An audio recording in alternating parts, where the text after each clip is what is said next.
début sera pour tout le monde, que ce soit un défenseur ou bien un attaquant qui marque, pourvu qu'on ce soir nous serons qualifiés. On a discuté surtout dans leur système de jeu. Ils sont très forts au niveau des balles arrêtées sur des coups francs. On a travaillé ça à l'entraînement. Maintenant, là, nous sommes prêts pour faire un bon résultat aujourd'hui. En face, les montagnards sont de marbre. Pas de mystère sur l'issue de la partie. L'on dit être venu jouer la qualif. Pour chercher la qualification. Et comme on dit souvent, il faut le défendre. Vous êtes quand même conscient que cette équipe est imprévisible, Foud, quand tu joues à domicile? Oui, on sait que Foud est dans une série de victoires. Mais ça ne nous inquiète pas. Nous savons qu'on a un truc à venir. On a une très grande force mentale. Et tout à l'heure, vous allez observer. On va rentrer ici au moins à la quantité. Autre cliché, la présence de l'entraîneur national des A', Marius Omok, venu superviser et rechercher l'oiseau rare. Je dois suivre tous les matchs pour les locaux jours, donc il y a le championnat et les matchs de club. Je dois venir voir. Il faut absolument que je reparte toujours dans l'équipe, que je vois comment les plaies de ceux qui sont là. L'explication démarre par une menace de la montagne. La foudre réagit par Yomba. Dès lors, le duel est sans merci entre les deux géants de la forêt. Le cratère s'ouvre.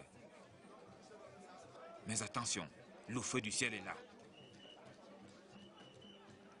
Conscients de leur retard d'un but concédé à Boya, les Kanga Boys font autorité sur la partie. Ils dominent dans la possession. Le grand public y croit.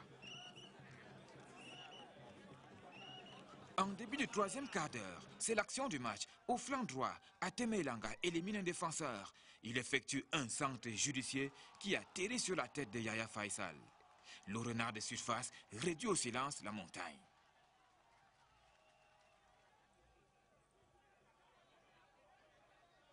L'équipe du Fako, désormais en danger, se réveille, mais sans jamais parvenir à cracher ses laves. C'est plutôt les Kanga Boys qui nagent paisiblement dans leurs eaux. Illustration, cette belle combinaison à trois, Ngolo, Yaya, Ateme, en position axiale, mais l'attaquant manque de conclure. Le feu du ciel est à un doigt de tuer le match sur cette offensive. Réduit à défendre, Mon Cameroun opte pour la tente de tir au but. Les uns et les autres réussissent leurs essais.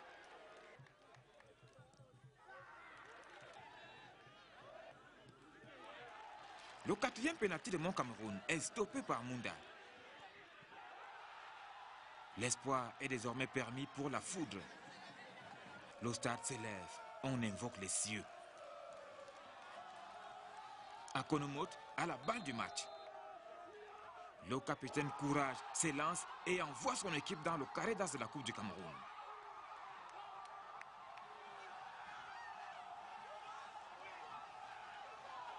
Dans la nuit tombante, un bienfaiteur, élite de la localité, décide de récompenser les efforts. Les primes sont remises aux joueurs dans une cérémonie improvisée.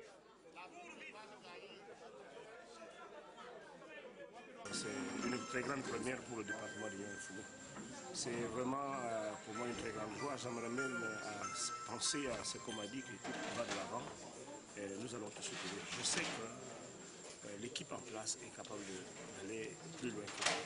Il y a une nouvelle ambiance au sein de l'équipe et je dis d'abord merci aux joueurs parce que c'est eux qui sont sur le terrain et j'espère que nos ambitions qui sont d'aller le plus loin possible au niveau de la Coupe du Cameroun vont se réaliser et se maintenir en première division. Je crois que c'est un rêve qui n'est pas un rêve en couleur. À 5 journées de la fin de la saison, le club 11e au classement n'a pas encore assuré son maintien. Une mesure de choc est annoncée comme élément motivateur, l'effet du CFA. Il est promis aux joueurs ceci. Sur les 5 derniers matchs, 100 000 francs en cas de match gagné à l'extérieur.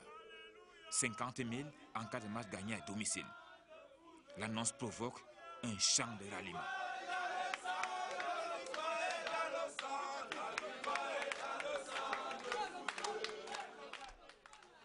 Ah, l'honneur de la guerre quand tu nous tiens.